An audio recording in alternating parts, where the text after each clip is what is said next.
Le président de la République française Emmanuel Macron a reçu le président de la République du Bénin Patrice Talon au palais de l'Élysée le mardi 9 novembre 2021, pour la signature de l'acte de transfert de propriété par Jean-Michel Abimbola et Roselyne Bachelot, les ministres béninois et français de la culture, et pour finaliser le processus de restitution de 26 œuvres des trésors royaux d'Abomey à la République du Bénin. Emmanuel Macron a salué un moment, non seulement symbolique, mais historique, émouvant étant attendu, lors de son discours sur le perron de l'Élysée en présence de Patrice Talon accompagné de plusieurs ministres béninois. Il a fait l'historique des nombreux épisodes de ce parcours du combattant qu'a représenté la restitution de ses œuvres, une demande formulée par le gouvernement béninois en 2016 et rejetée d'un revers de main par les autorités françaises.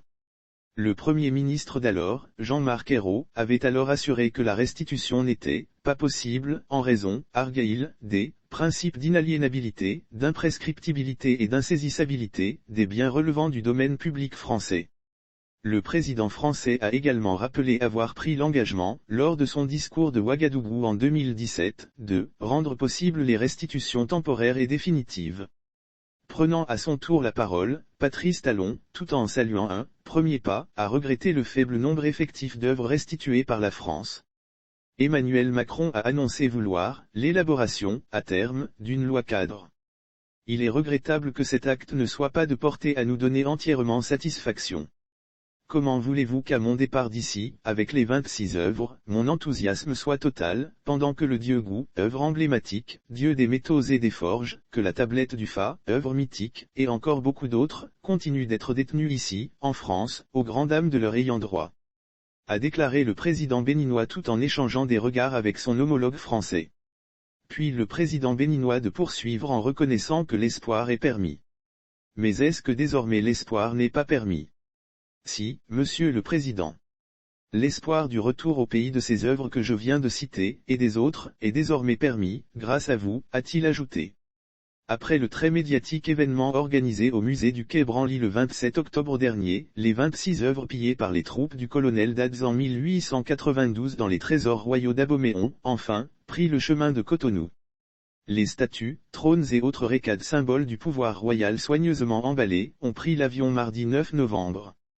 Pour rappel, c'est à l'université Kizerbo de Ouagadougou le 28 novembre 2017 que le président de la République s'est engagé à rendre possible d'ici 5 ans les conditions de restitution temporaire ou définitive du patrimoine africain en France. Missionnés par le président de la République, Felwine Sarr et Bénédicte Savoy ont remis leur rapport le 23 novembre 2018, sur la base duquel le président de la République française a décidé la restitution de 26 œuvres, réclamées par les autorités du Bénin, du trésor d'Abomey conservé au musée du Quai Branly Jacques Chirac, ainsi que le sabre et le fourreau d'El Hadj Omar Tall, demandé par la République du Sénégal. La loi qui est promulguée par le Parlement le 24 décembre 2020 permet la restitution définitive de ces œuvres d'ici la fin d'année 2021.